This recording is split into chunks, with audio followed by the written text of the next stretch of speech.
All right. Go on. Okay, rocking and rolling. So, hello everyone who'll be listening to this either with Nellie or with me. I'm Peta Kelly, and this is Nellie. Say. Hi, I'm Nellie Barnett.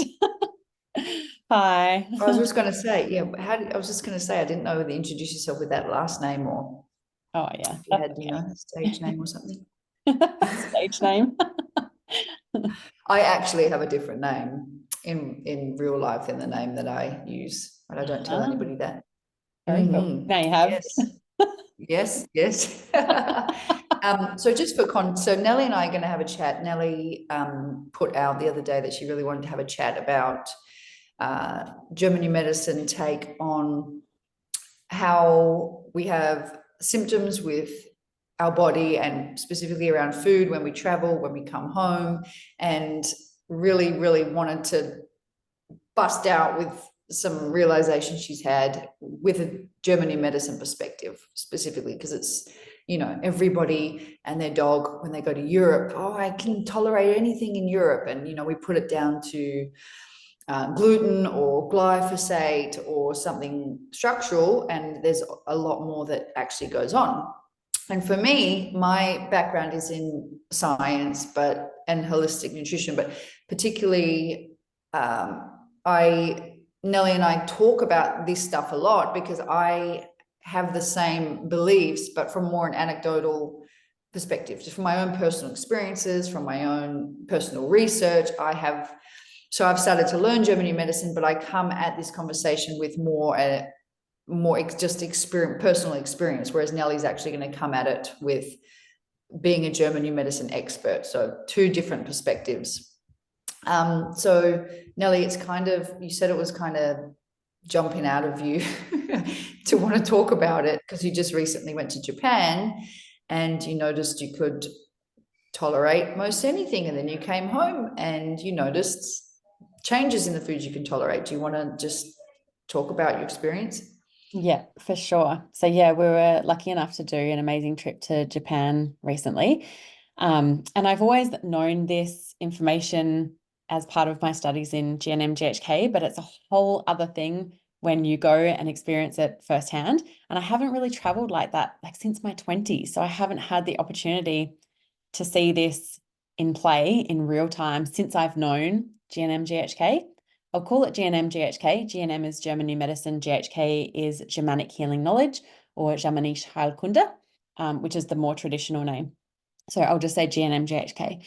And so, yeah, we went to Japan, and here at home, we have quite a clean diet. We try and eat low sugar and organic where we can and all these sorts of things. And I do struggle with bloating a bit. I have some weight programs running, which is a whole, maybe we'll go on a tangent with this conversation as well. But what I noticed when I hit Japan was that it was like all bets are off, right? So we ate anything and everything. And Japan has a really high sugar culture, FYI, anyone who hasn't been there, massive.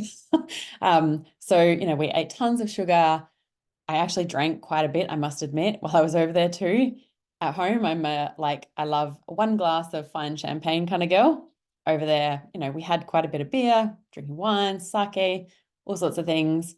Ate whatever, bread, pastries, noodles. It was all bets off, right? It was just enjoy ourselves. It wasn't overindulgence, but it was just enjoy ourselves and whatever. And I had none of the usual symptoms that I would at home, which predominantly for me would be some bloating and just general stomach pain. And I do tend to get a lot of indigestion, heartburn as well. And these are really specific biological programs that drive these. And I know them because I've been lucky enough to have my brain CT scan read, which is how GNM is verifiable. So just to give a quick little tangent on that one, GNM is verifiable. We just had a conversation on this, Peter and I, before, by a CT scan. And what happens is that we see markings on the brain in the relays that correspond to the organs in the body. So we can see really distinctly what biological programs are running in an individual from their brain scan. And so I know that in my case, I definitely have my colon submucosa activated. That's in an active biological program, which is an ugly, indigestible morsel conflict. And I also have there's a relay that's shared by the pancreas, bile ducts, and stomach. And that's active in my case as well. And that's in my case, and I won't go too much into this because it gets a little bit complex, but in my case, that's a territorial anger conflict, because it's my second conflict in that area, in the territorial area, the temporal lobes, which means that my hormonal status is slightly altered and I tend to see things from a more male perspective. Now, if I was a female, that would be a different perspective there. That would be an identity conflict. But because I'm already in male perspective, it's a territorial anger conflict. And so these are the two. So the stomach, bile, pancreas, predominantly the stomach is what's going to drive that heartburn, indigestion. And yeah, there's a couple of different things in there that can drive the bloating, but also just when we're in general conflict activity, we can experience bloating as well because everything slows down, digestion slows down. So yeah, I ate whatever I wanted and didn't get any of these symptoms. And that's because from the GNM GHK perspective, it's actually not the food that's the problem. It's what we have associated to the food that is the problem. So the premise of GNM GHK is that there is a root cause of all of our symptoms. We call it a DHS, a Dirk-Harmer syndrome, which is an event that is acute and isolating, and it catches us off guard. So where food comes into this, and let me know if I'm going like too intense too quickly, but where food comes into this is that it's not the food that's causing the issue, but when that event happens, when we have an isolating acute DHS event, it's like our brain and our psyche takes a snapshot of everything that was present in that moment, and that all becomes part of the problem. So anytime we come across something in that problem box, it triggers the program, it re-triggers the program. So for say you were eating pizza and you picked up the phone and got some really, really bad news, and in that moment you felt very isolated and alone and caught off guard, the body would likely, could, it's different for everyone in terms of what gets picked up and not, but it could flag everything that's in that pizza as this is danger, basically.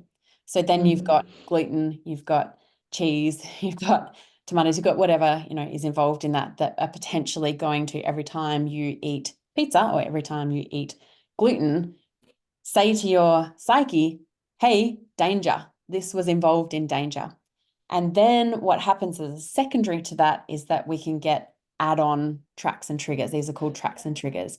So then you're eating pizza and something else, or something happens. So say you eat pizza and that's problematic, and then you eat ice cream straight after or with the pizza.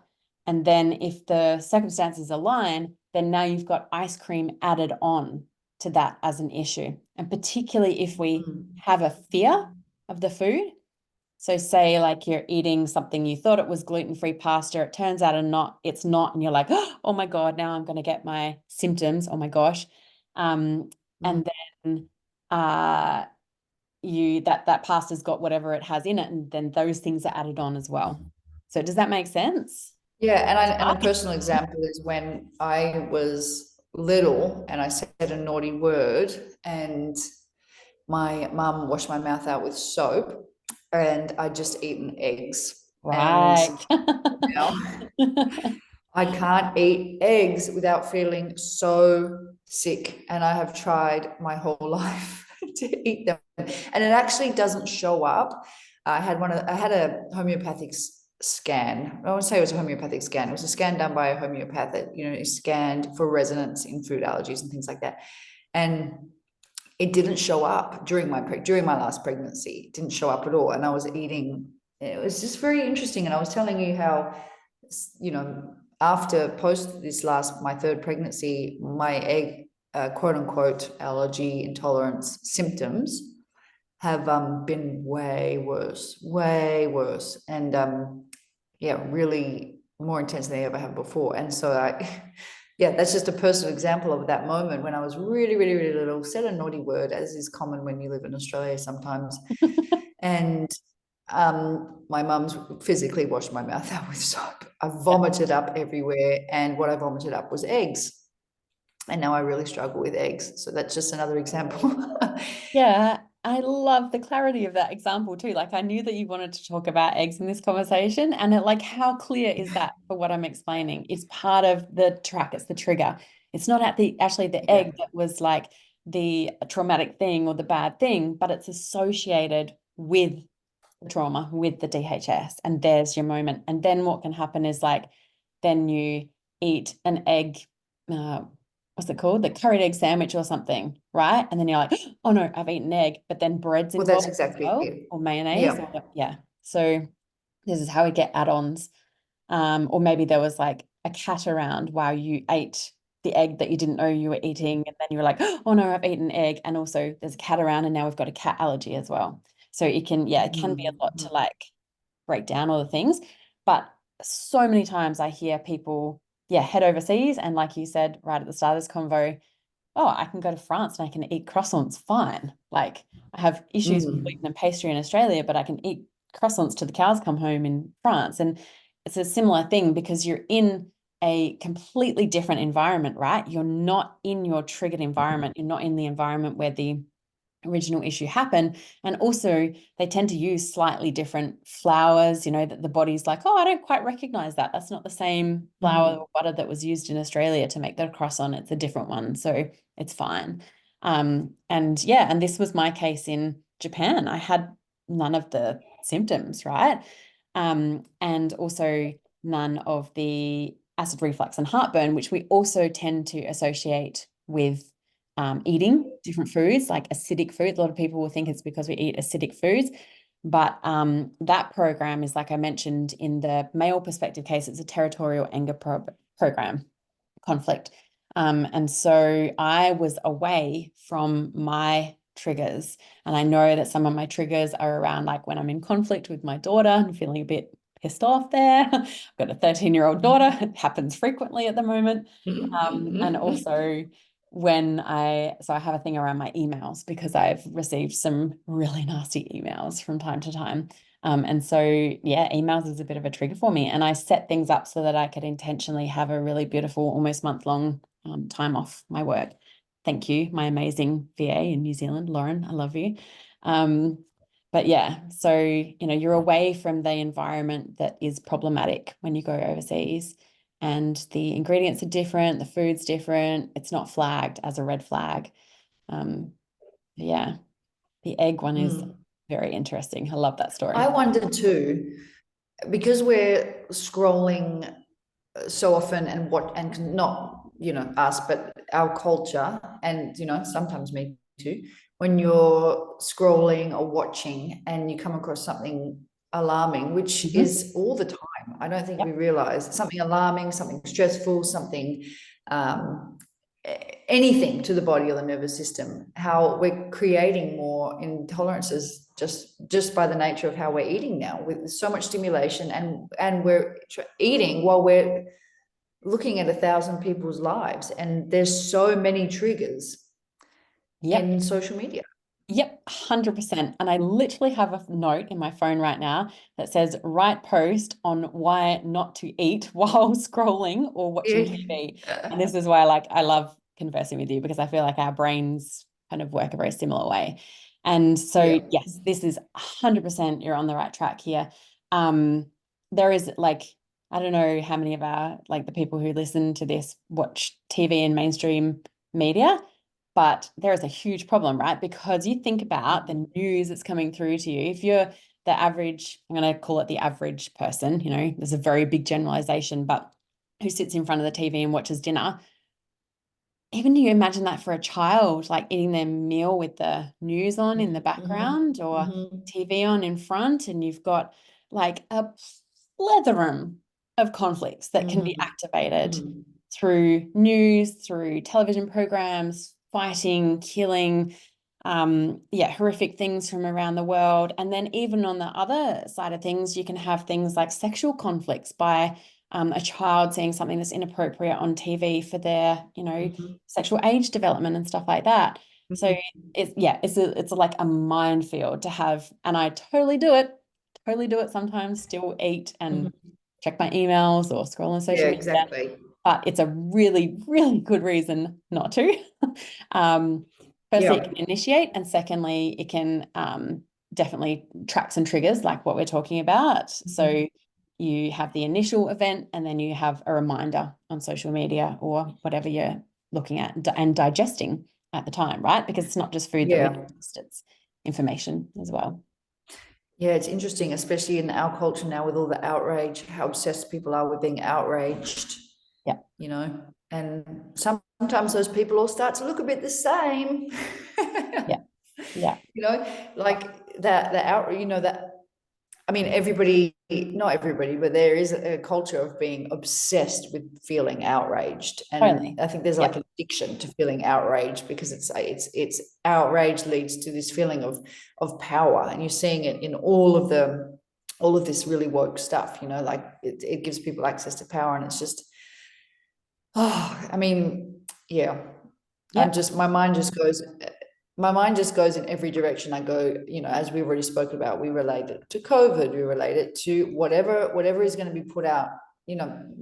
That's a whole other kind of round thing. But your mind, once you start to understand, that it's not, I mean, that nutrition is important and lifestyle is important, obviously, but there is just so much that's not contributed to the conversation, and so much people aren't taking into consideration around their symptoms.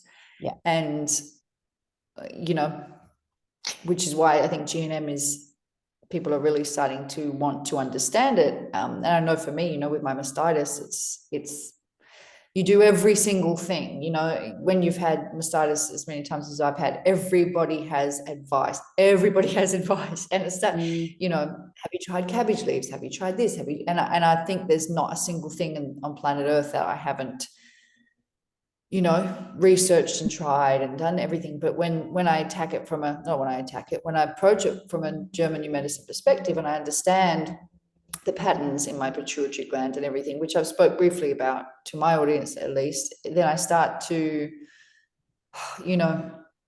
that's when it starts to actually resolve, and when I can see a path, and it just makes so much sense. And I think food is one of those things where there is a sense of mystery around food, because everybody knows the one truth. I mean, not everybody, but I'm assuming most people listening to you and to me, are on board with the fact that you could be eating a pure organic diet, whatever is the holier than thou diet, according to whatever, whether it's, carnivore, whether it's just muscle centric, whether it's just organic whole foods, and still be feeling awful all the time. And then you put it down to EMF or, just all these other things. And then you've got the person who is quite resolved in a lot of areas, who seems to be able to digest anything at any time of day with any nutritional composition, and is really quite a vibrant, vital person. And I think we all understand that there is,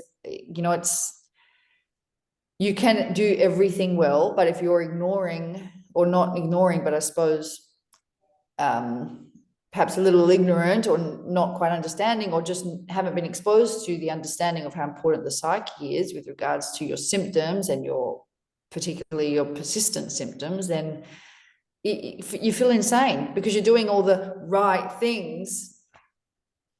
And so it's definitely offering just a really important perspective and another layer of depth to the nutritional conversation, because it isn't complete.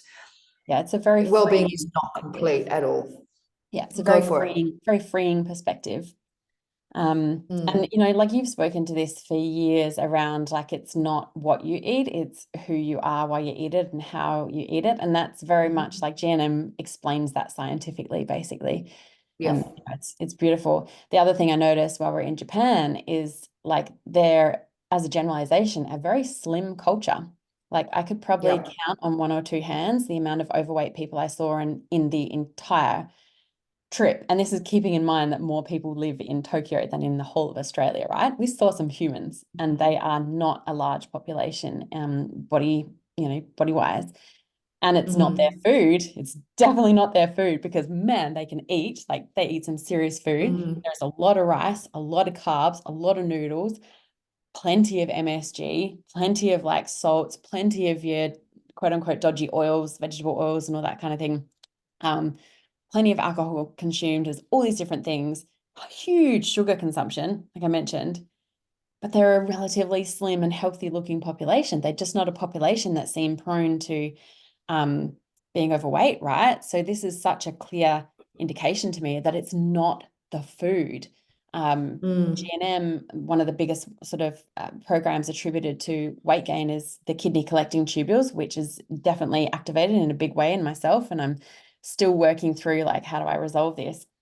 But it's a survival program that basically makes our body store water and weight as a survival mechanism, because we have been in an event where we perceive that we are have a threat to our existence, isolation, abandonment, or refugee. So we don't know where our home is, we don't know where our tribe is, we feel alone and abandoned, basically. And the survival mechanism is to store water and weight so that we can survive. And so what I saw in Japan as well is that they are a very close-knit culture. They're a very quiet and polite culture, but there's a lot of like interaction. Like everywhere I looked, I saw girls traveling in like partnerships of two, like either with a partner or with a friend. They would like get all dressed up together, and like everywhere was couples of two. They tend to, so from what I understand, and I'm definitely no Japanese culture expert, but from what I understand from the conversations, they tend to live, so the female continues to live near the family even when they're married. So there is that close-knit thing.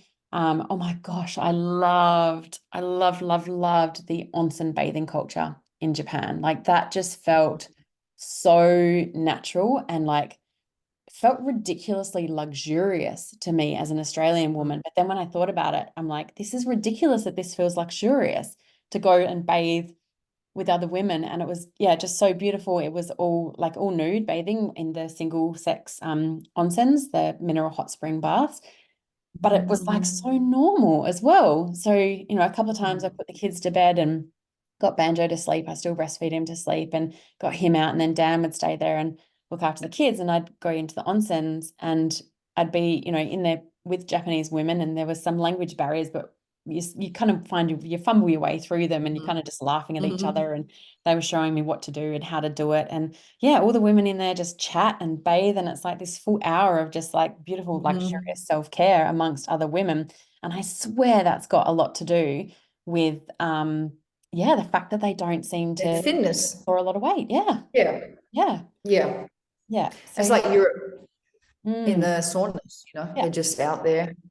And I mean, Europe is similar. Some cultures, I mean, there's some European cultures that are quite fat, but there are certainly pockets and areas where it's the same. You can't, they're just so vibrant and healthy. And you, when you get into these blues, I mean, they talk about it. They talk about how important social, when they start to get into these blue zone conversations, they talk about how important social health is, but not actually explaining it scientifically, aside from the fact that depression and anxiety and stress and cortisol can have on your body. There's just so much more to it than that level. Yeah, I think it's just so fascinating. Like I'd love to see a study done on like the different, and I kind of weave this a little bit into my practitioner's course. Actually, I get them to write a paper on like different cultures and their predominant symptoms and diseases, and then look at the cultural lifestyle and kind of muse on what might be bring that about. But I'd love to see that better researched and understand like why is it that,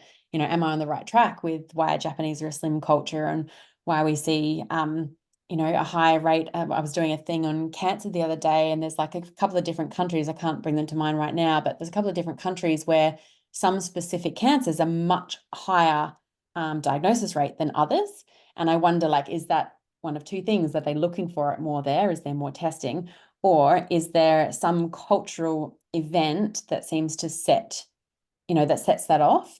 So, you know, like lung cancer, for example, is a death fright conflict. So we could possibly see a lot more of that in, you could imagine, like some of the war-torn countries and areas. I would suspect there would be a high prevalence of things like lung cancer, but also it depends on the individual's perception and how they perceive things. So how cultures perceive things as well can have a massive impact on what programs they're going to run to.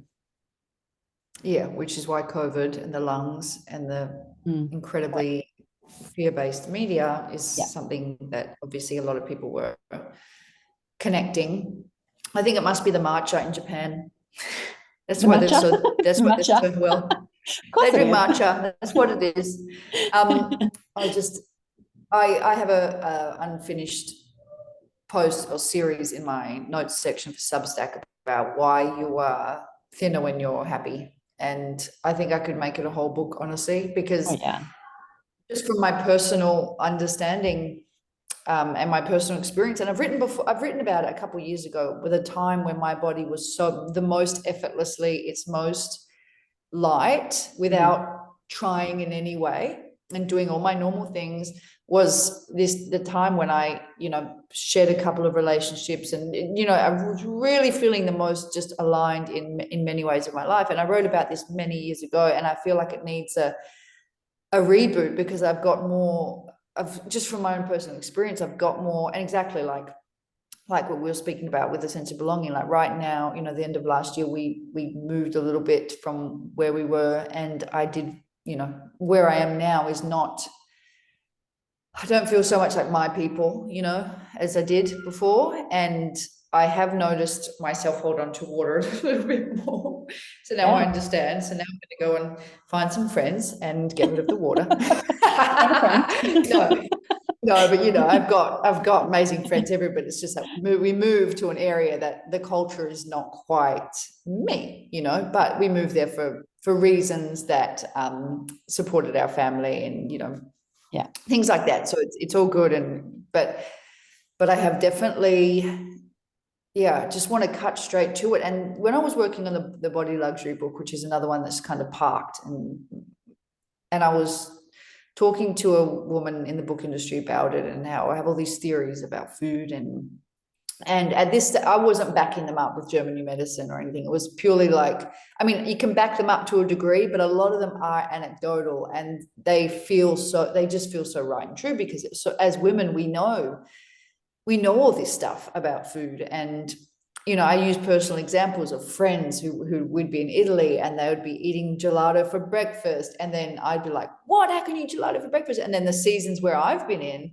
and I've been eating gelato for breakfast, and I've been so happy and well, and it's been digesting so well. And it's just so, I feel like I've devoted my life to this research, but anecdotal research, right? Maybe the book, you can title the book Gelato. I don't know.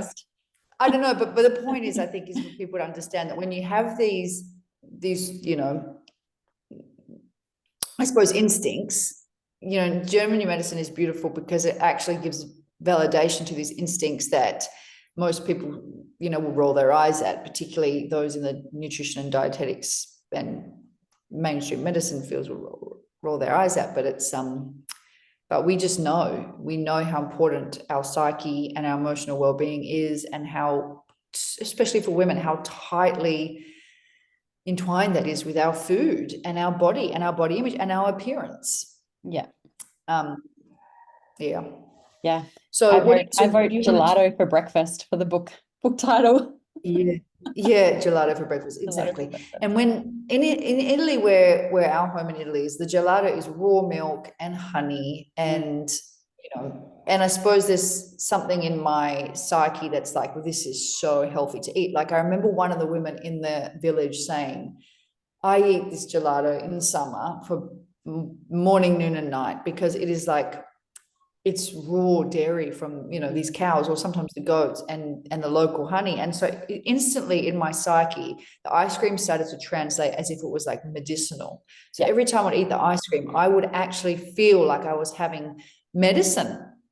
And so sometimes I'd go there and I'd have one ice cream, and then I'd have another ice cream, because I felt I just didn't translate it in any way to something that was guilty. It was raw cow's milk from the local village in Italy, and honey. And there actually is something to be said for, like there is a difference, right, between the pasteurized, homogenized milk that we get in the supermarkets here and raw cow's milk. And even GNM, GHK does speak to that a little bit. So the microbes that are in raw milks and raw products like that are really important to our system, because this is the fourth biological law. Microbes are our friends. They're not there. We don't want to kill them. They're there as our friends. They've got a job to do. They're either rebuilding or breaking down the adaptations.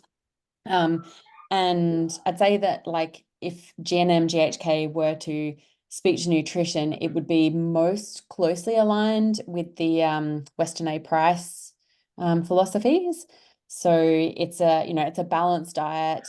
It's as much raw produce as possible. Don't wash your veggies, to within an inch of their life. Don't bloody bleach them, because we need those microbes from the soil, microbes from raw milk, and meats as well, like good, pasture raised and fed meats, organic meats. Dr. Harmer, who discovered and documented GNM GHK, was actually predominantly vegetarian. Although he knew when we go through resolution phases, so this is the second biological law, the two phases, the law of two phases. So we've got conflict active while the problem is live, and then PCL, which has 3 different components to it when we're in healing phase, once the problem is resolved. And in that healing phase, we do require protein, because this is part of the rebuilding process, or to keep the microbes healthy that are breaking down the adaptations. So protein is, specifically important in PCL resolution phase. But microbes are important, and just, it doesn't, GNM, GHK doesn't have a strict structure on diet, but Weston A. Price is about as close as they would say, in terms of like, just eat real food. Just eat real food. Exactly. And enjoy it. Exactly. Pretty much. Feed yourself, like the fats and all of that so many of us, I know I've definitely had my times in the really hardcore detoxy world, which, to be honest, I really feel has a place, because I've done some pretty amazing liver detoxes, which it has its place, but it's not sustaining for everyone. Some people, perhaps it's not sustaining for everyone. And it also needs to be case by case. We need to look at who's doing it and what for and what state they're in, because I completely agree. I think detoxing and fasting, like my business started out with fasting. That's how I did it on fast. That's how this whole thing came about. But time and place, and we've got to look at the individual, because like for an individual who's in like long-term chronic stress or long-term healing, it might not be a good thing, because the body needs those resources to rebuild. So, but exactly. I think it's time and place for sure. And also, if you're approaching it from like an obsessive, controlling, fear-based thing of, oh no, I've just been on a holiday and so I have to compensate by X, Y, Z. And what it can develop in, again, and speaking from experience, from my anecdotal studies, is you can develop a fear of truly feeding yourself, because a lot of the conversations in these communities is about liver and liver health, and there's certain philosophies about what fats and protein, sometime, to do with the liver anyway. There's certain associations drawn. Also, just quickly on the liver, like I wouldn't fast someone who's running a liver program, because the liver program in GNM, the biological conflict is a starvation conflict, right? So if we're going to fast someone who's already in a starvation conflict, we've got to be really careful, because we could just be making the problem worse. Yeah, exactly. And you do, and there's, sometimes the liver cleansing can feel never ending. That's the thing and a lot of people in the communities will say that liver cleansing is never ending. And to be honest, I do know some people who, they've liver cleansed, so many times, and they, really have had profound experiences, but then have also said, like, all right, where is this going? Like, where is this kind of going? I think I've done it. It's great, but I'm not going to do this forever. What's that saying about my liver if I'm going to do it 1,000 times? And that's another conversation. There's actually a person I have in mind who would probably be able to speak about this, because I know she's done about 120 of them, and she's had super profound experiences. But it is amazing to think about that, because a lot of the people who get into those communities, there's a belief, there's something in the psyche that where it's like the default level should be eating as little as possible, and that's the healthiest thing, is to eat as little as possible. And you see a lot of these women who start to eat metabolically, and they start to eat breakfast for the first time in 10 years. They're trying to eat this protein. I know specifically when I, was so good at intermittent fasting in the morning, that eating breakfast, unless I'm pregnant and breastfeeding, of course, which is easy, but it starts to feel really hard. And there's just so much.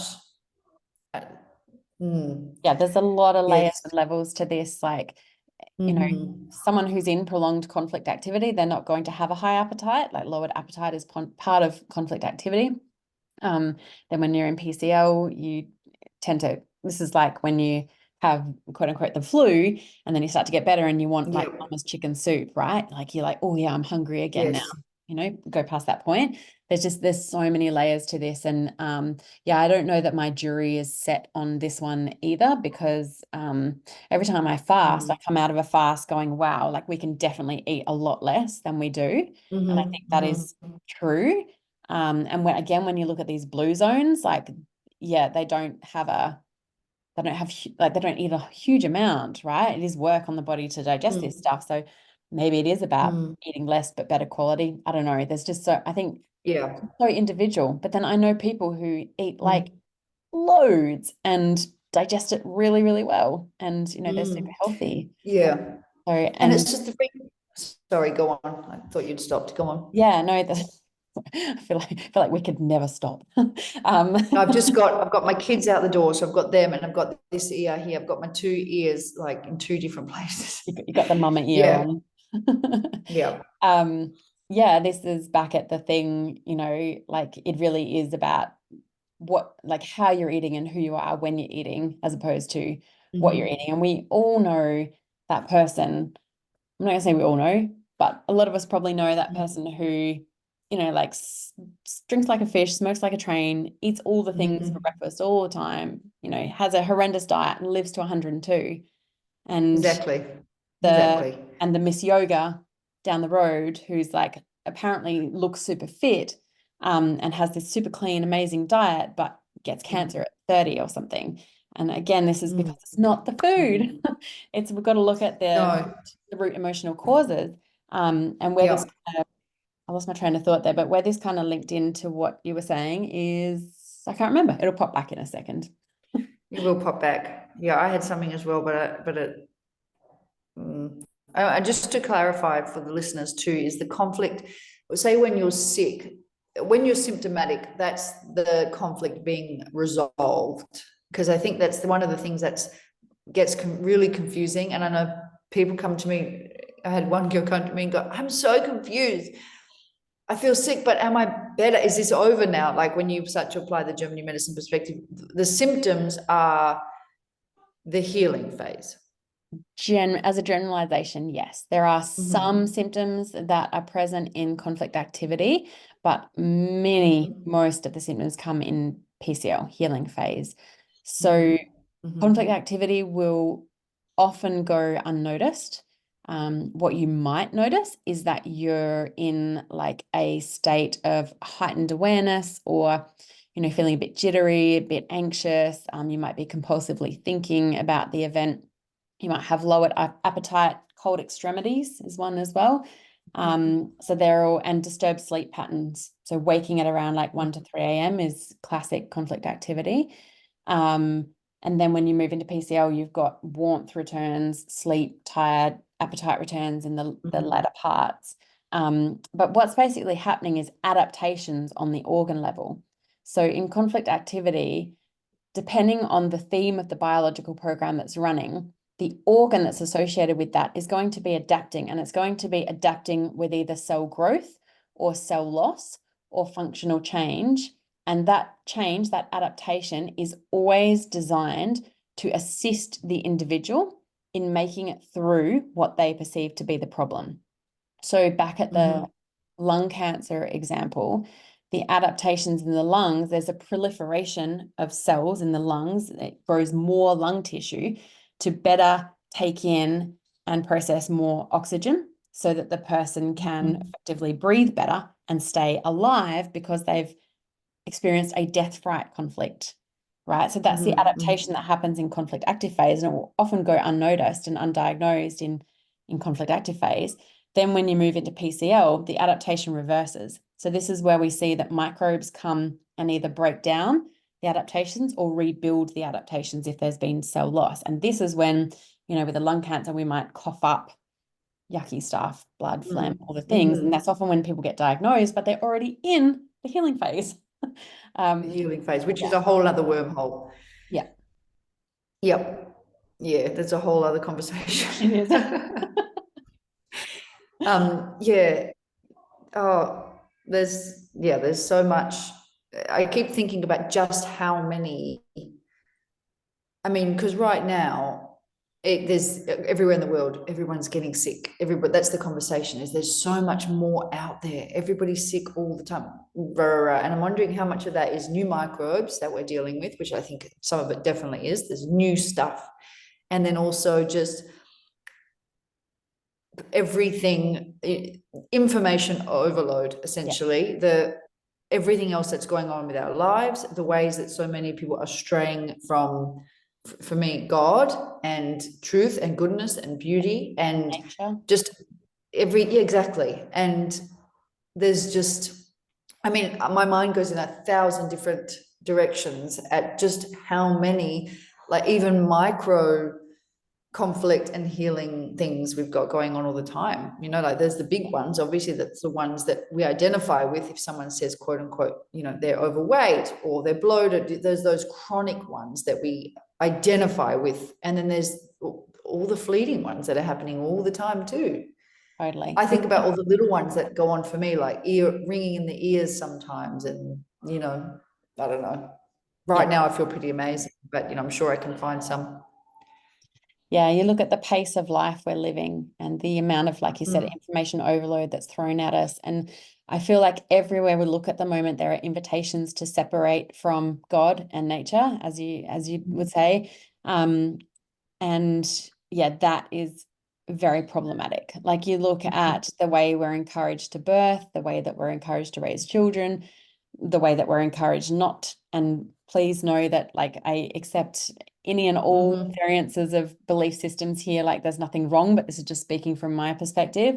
Even things like the encouragement not to co-sleep is, in my eyes, responsible for setting off a lot of conflicts. We've got separation conflicts. We've got all sorts of things that, like just everything that we're in. For me, it's like if mainstream recommends something, I'm like, okay, what's over there and the other way? Yes. because I want to do the literal opposite thing. Yeah, because it just seems so counterintuitive. And when I look at it from a GNM, GHK point of view, it is counterintuitive. Like it just, it doesn't make sense. So the child is meant to be, this is how we see so many, I see a really, a lot of eczema at the moment is separation conflict, things like that. Yeah, so many, there's again, like it's so many tangents here and rabbit holes that we could go down, massive conversation. I know. Yeah, like just recently with Figgy, we were talking about it, how, I don't know, I was, because Pack with Soul, we kind of did some gentle sleep guidance at 1, and she's an amazing sleeper, but she's back in the bed with me now. And so anything that was unresolved is now being totally resolved. She's been back in bed with us most of the time since she was a kid, but she's the only one we did that like sleep guidance with. And then Pax, I felt so wrong about that. And I know everyone has different opinions on this, that I went the other way and I did none. And he, he was on the boob till it was 3, and he had his own journey. And so with Figgy, I was like, okay, look, I'm gonna, I've got 3 kids now. I need to do something. And I started to, I breastfeed on demand. I co-sleep. I did it with all of them. That's my strong instinct and strong belief too. It's a conscious belief, and it's also a strong instinct that, that's the right thing for us. And so with Figgy, I started to have those, should I contact a sleep consultant? And I did it again. I contacted this person and they gave me all this advice, and I started to implement it for like a day, and I found myself feeling so stressed and so anxious about it that Eric and I looked at each other like, what are we doing? It's working perfectly when we just do it our way, which is co-sleeping. I'm relaxed, when she's feeding on the boob. She's very attached, as babies are meant to be, as placental mammals, and the very first book I ever read before I became a mom was The Continuum Concept, which speaks a lot to this and how we expect and everything. I'm going on this big tangent anyway, but the reason why it's so important for me to have my children close, and why I've kept my whole life within my home and as close to my kids and in my bed as long as they want and on the boob as long as they want and need is, and again, I know I don't want people to listen and be like, it's easy for some, it's just, I'm speaking about my life here, and that's, you've got your life, I got my life, and I think, we've got to be able to listen to other people without thinking that they're speaking personally to us. We're just expressing ourselves. Anyway, was because I've had so much mastitis, as you know, and as my audience knows, it's been chronic for me, and such so hard, people who've had mastitis know, to have it chronically throughout my breastfeeding journey, and it never stopped me, but it's a yucky thing to deal with constantly. And so addressing this separation conflict, as you know, we've gotten into it on the right. Is it the right boob? Is it the left boob? Is it a separation conflict with my children, with my mom? Is it a separation conflict with my husband, my father, my siblings? And it's like this, really trying to get to the bottom of it, because not, approaching it from every other angle. Anyway, I'm going off a full thing now, but I suppose I trust that, some people listening might be like, you know what, that's what I needed to just trust myself and trust. And then on the flip side, some people might be pushing it too hard, and they might be co-sleeping when it's run its race, it's expired. It's time to get your kid out the bed and you're holding on. And that could also perhaps be a separation conflict, is that you want to be separated and you're not. And so I think maybe it could go either way. I think sometimes we hold on too long, and I think sometimes we separate too early. And I think both of them have got to be considered. Yeah. We had a really similar experience with Banjo, as you know, too, in that, like, Sophia, my first child, my daughter, was dream sleeper. I was literally so arrogant with her. I was literally going like, what are all these women whinging about? She sleeps fine. Oh my I'm a gosh. bit tired, a little bit tired, but I'm okay. What are you all whinging about? And then with Banjo, had the polar opposite experience. He has only really just started sleeping sometimes through the night now at nearly 3. And so in that, like, first year and a half even, I was just delirious, so delirious. And so we at one point were sort of onboarding some sleep consultancy as well, and same thing, like, just a couple of goes at it, it just felt so innately, desperately, stressfully wrong to me. And that's wrong for me. That's, again, not wrong for anyone listening, but to me, in my gut, just like did not feel good. And it was way more stressful and traumatic for me to try that than just to actually deal with the sleep deprivation and delirium. And so that's what we ran. We just ran with it. And the thing is that the problem for me doesn't lie with the baby. It lies with our lifestyle and society in general at the moment. Like, and this is coming back to that thing where I say everything is just pulling us outside of our connection to ourselves, God, and nature, because the way that we're encouraged to do life at the moment is so inconducive with our natural biology. Totally. And saying, well, like, the sleep deprivation wouldn't be a problem if I wasn't in a mindset of like I had to keep working, or if I had an entire tribe around of aunties and friends and grandmas who were like, here, I'm going to take baby for 5 hours and you can sleep during the day. It's our modern lifestyle that's the issue, not the baby and the biology. And again, like, please don't take that as a judgment, but if that helps anyone to go, oh, wow, then awesome. Well, this is the thing, and this is when I, speak on this stuff about how a lot of mums are feeling displaced in their own home, and my decisions to be at home. A lot of the criticism is well, you don't understand, because some of us have no choice. But firstly, I do understand. Single mum, 4 children I was raised by. Both my mum and my nana lived in government housing. My nana left school at 15. You know, my mum had to go back to work full time, you know, with us. We lived in a small house. I understand what it's like to be poor. I understand what it's like to have a mum who didn't have a choice. I understand all those things. And yet I live differently now. And so I think, firstly, to address that point of, you don't understand, but secondly, it's our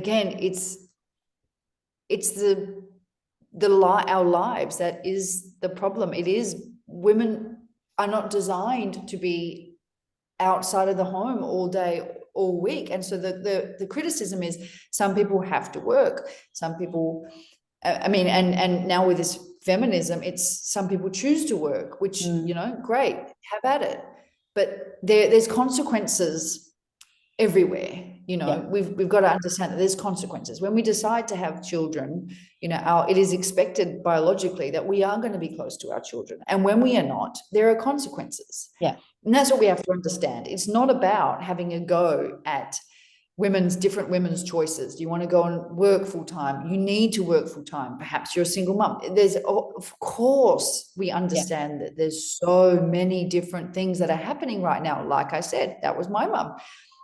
You know, she stayed home as long as she could, but she had to put food on the table for the 4 of us. And so it's not judging anybody's decisions, whether it's, you know, because they have to or because they're choosing to. It's just understanding that it's understanding the nature of conflicts, I think, is the most important thing. It's understanding that no matter what decisions you're making, whether it's from desire, whether it's from pressure, whether it's from economical, that to just understand the conflicts, if there are some, because for some women there might actually not be any conflicts there. There might, you know, and for others there is. So I think it's just understanding, sure, okay, it's not about the choice, it's not about judging the choice, it's just, is there a conflict here?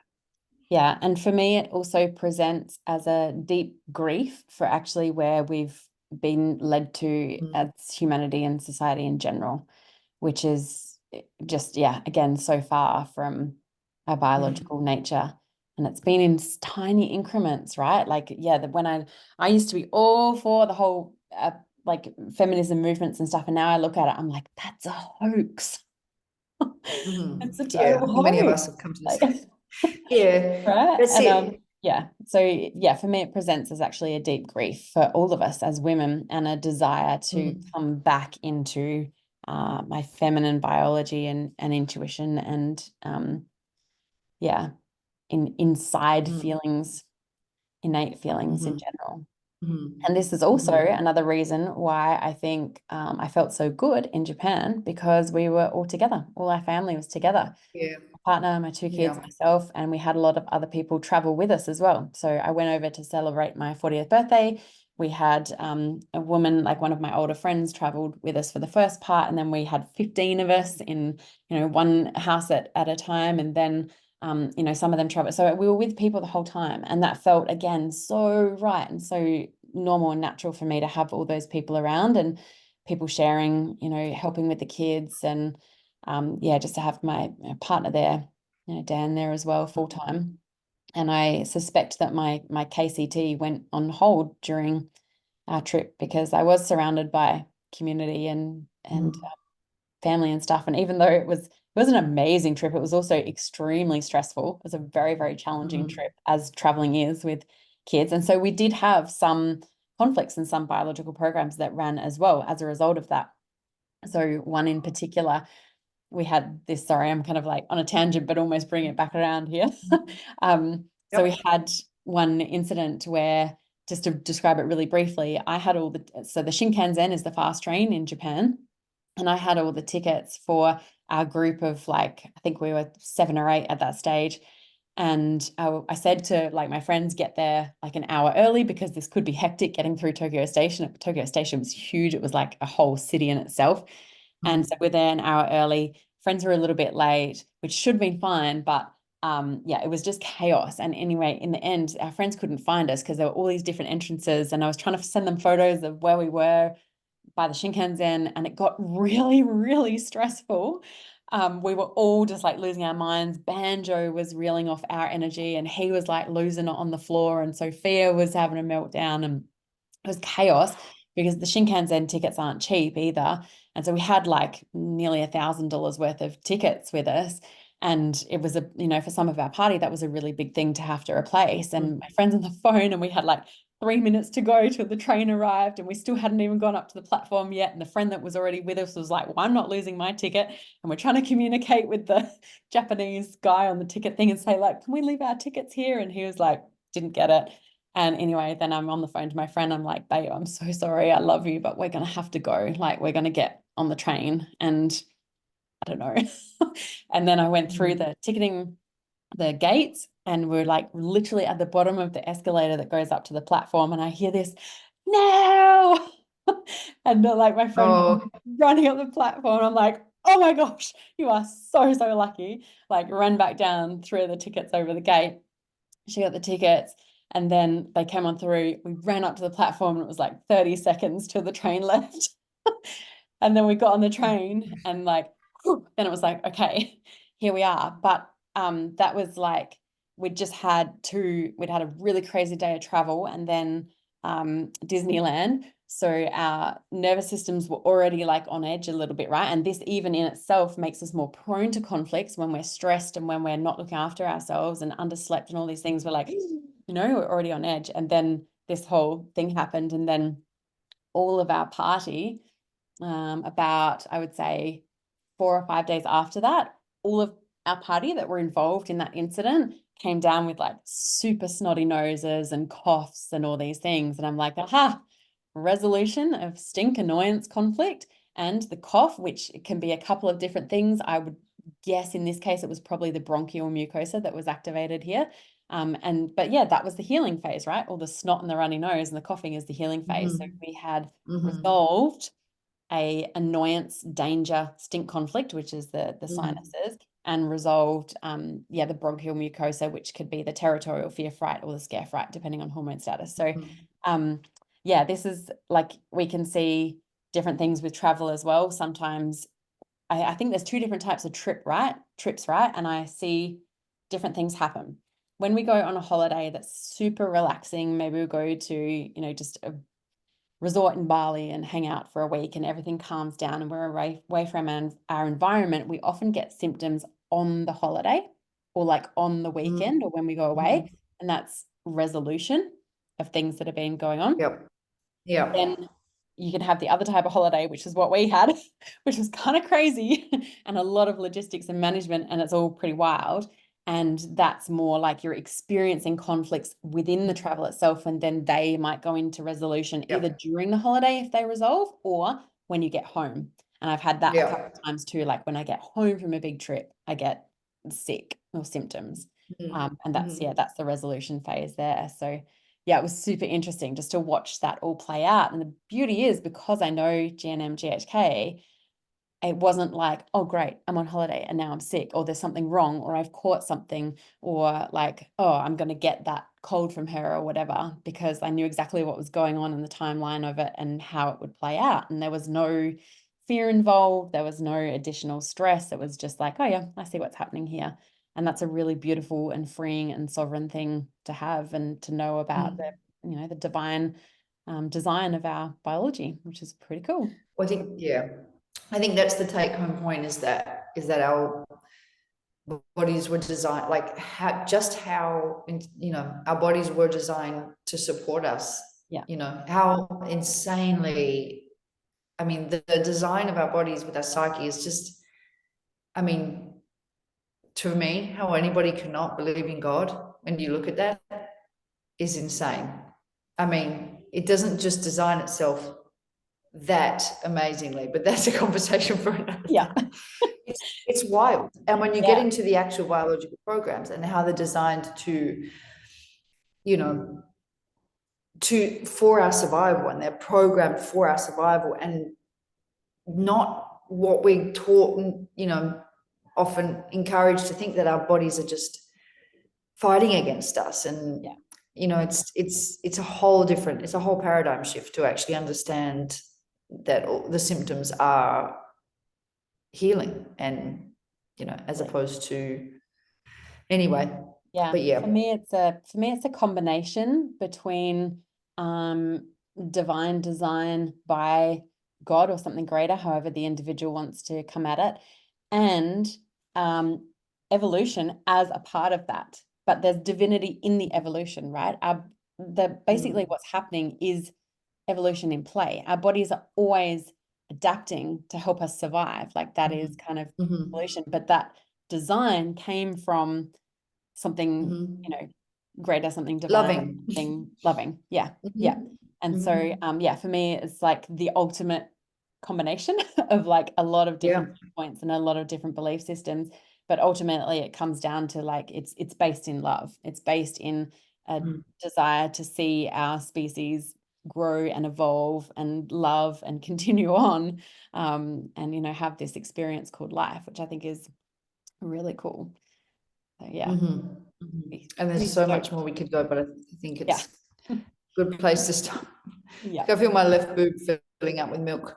That's the timer going off. I always am just juggling my boobs to see which one is like ready for and you forget when you're out in public, you're just like juggling your boobs and people looking at you and you're just touching your boobs. And really what I'm trying to do is to see, if it's feeding a clock. Secondly, it's which one, and it's the left one most often, but you forget when you're out in public and you're like, no, I'm absolutely not trying to seduce anyone. This is a full-time job as a milk lady right now. Yeah. Anyway, something I really quickly wanted to throw in, that I know this is like a little bit off track and maybe it's not the perfect wrap up, but it was something I felt was really important. Back on our conversation about like media while eating and all of those kind of links, something I came across a few months back was a really startling piece of information that struck really deep for me. Was that if a child who lives in the average mainstream home that has TV and video and all these things, and again, I'm not saying it's wrong, it's up to the individual, but this was a really important piece of information. Sometimes you need to do what you got to do. Yeah. So the average child who consumes media in that way, by the time they reach 16, they have witnessed around 600, I think that was the number, please don't hold me to that, but it was something like that, 600, or maybe it was even 6,000 murders. So what we've got to remember is that the psyche doesn't tell the difference between real-time and imagined events. And all these things that they're seeing in the media are as real to the child's psyche as if they were happening in real time. Now, what that does to the psyche and the kind of biological programs that can set off is really intense. And again, this is like, I just feel like there's so many invitations to move away from our true nature and move away from wellness. Exactly. It's just something to consider in our daily lives. No, totally. Oh yeah. And hold the highest standard. Sorry, go on. Yeah, no, that's all. I just wanted to throw that one in. Just to hold the highest standard, because I think it's, like when I say do what you got to do, like, I mean, sometimes, for us, we definitely have limits on our screen time, and we are very kind of careful with what the screen time is when it's anything. I think that's important to us. And there's some things that can be quite educational and nourishing and enriching, and there's other things which I just believe are just totally inappropriate. And if you live life like everyone else, to me, it's not good enough. Like everyone else is a dangerous place to be in every way right now in this world. And that's, it's not a snobby thing. It's just we can get into this, but we can get into good versus evil and this stuff. But we do have to have like as much standard. And then there's this other unfinished Substack post I have about how I don't, sometimes it's hard when you're not always a relatable mum, because you have certain things where you're like, no, absolutely not. That's absolutely not happening in my home. Makes you seem like a non-relatable mum. And it's just, you have to be willing to be that in this culture. In some ways, not every way, sometimes, you got to connect with your fellow humans, obviously, and there's so much that, regardless of our beliefs, motherhood binds us in so many ways. It's so beautiful across faiths, across beliefs, across everything. We're just bound and so part of this club. But I do believe that we have to have standards which are incredibly countercultural right now and hold to them. 100%. But anyway, that's Well, another conversation. it is. Pretty sure we could stream about 100 more conversations out of this. I know. And then there's the wormholes that you don't want to. Sorry, I'm just like, you go really quiet. I think you're done. And then I start talking and you're not done. I'm not trying to cut No, you off. go for it. This is conversation. Anyway, there's also Real, wormholes. real raw. I just did it again. Yeah. Yeah. There's also wormholes that you don't want to go down really publicly, perhaps. Yeah. I'm not so worried about things publicly, but sometimes they just not even serving, really. I think that's Yeah, I agree. I agree sometimes, and this is again going down another side note before we jump off, is that this feeling like you have to stay updated with everything going on in the world is another one of those persuasions that is totally not necessary and is affecting our psyche and is affecting our guts, is affecting our health and our vibrancy and our resilience. And a lot of the time it's just, this quote unquote responsibility, particularly those in the quote unquote truth community, feel I have to stay so involved, and it becomes this addiction to, like we started at the beginning, outrage and stress and fear, and so it can justify, and I think it's an important thing to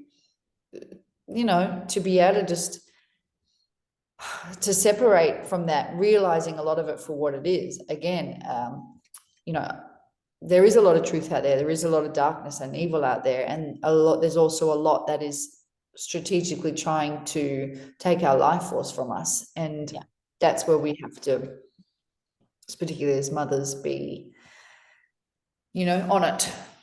And I put a not thing give our in life my force stories. away to media. Pardon? Put a thing in my stories the other day that said, she who is least offended wins. And this is like, Yes. right? It really is Yep. a skill set to have. Like, practicing non-enragement and non-offense is like a really valuable skill set, while simultaneously that's also not an excuse to be a dick to people or be unkind. No, Right? totally. But yeah, being unoffended is a really beautiful and valuable skill set to have. And I had this conversation with my friend in the garden the other day, like that coupled with, honestly, a simple life and community, I think is a real recipe for wellness. So yeah, I think that kind of summarizes like a lot of what we've spoken about today. All right, beautiful. All right, is there anything else? Or I suppose if anybody wants to dig deeper into GNM, they can find you and come in and discover. And I think it's one of those things where you can get on, and I mean, no, they'll find me. I am really calling. I would love to see some personal trainers come into my world this year, because I think there's a huge tie-in. Like, GNM can have such a valuable impact on personal training, looking at the weight stuff and chronic pain management, musculoskeletal stuff. Yeah, I'd really love, if there's anyone out there in the PT world. you should get in touch with like a gym or CrossFit or F45 or one of those functional training gyms where people are quite open-minded in those functional training gyms. Yeah, for sure.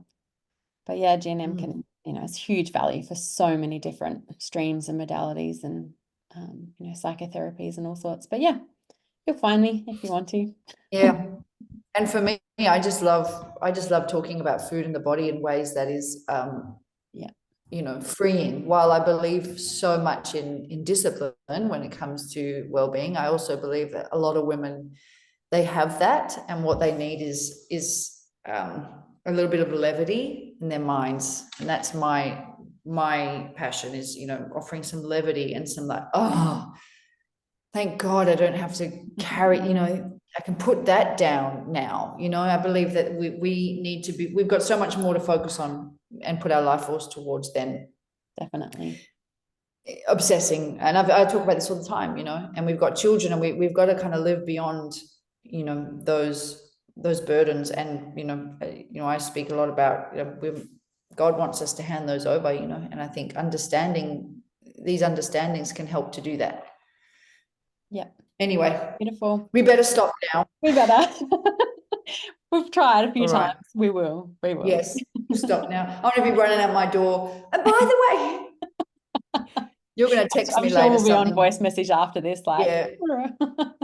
I know. And it's fun just to have the conversations out loud too, because I think with a lot of women in my life that I talk to a lot on voice message, I often think while we're voice messaging, like, oh, I think my Substack audience would love to hear this. I think this would be so helpful, you know, and of course, some things are just private and not going to Substack, but you know, sometimes it's nice to just have the conversation out loud, because even if you don't have a point to it, you know, even if you're not like, this is the message or the lesson, it's just women just hearing, you just never know, it's just hearing it and then just be like, oh, I just needed to, you know, I so needed to hear that. And anyway, yeah, it'll hit differently for everyone. And I just find there's golden threads in conversations like this for everyone. Beautiful. Yep. Thanks, Peter. All right, thank you, lovely. Have a great afternoon, and we will chat soon. Will do.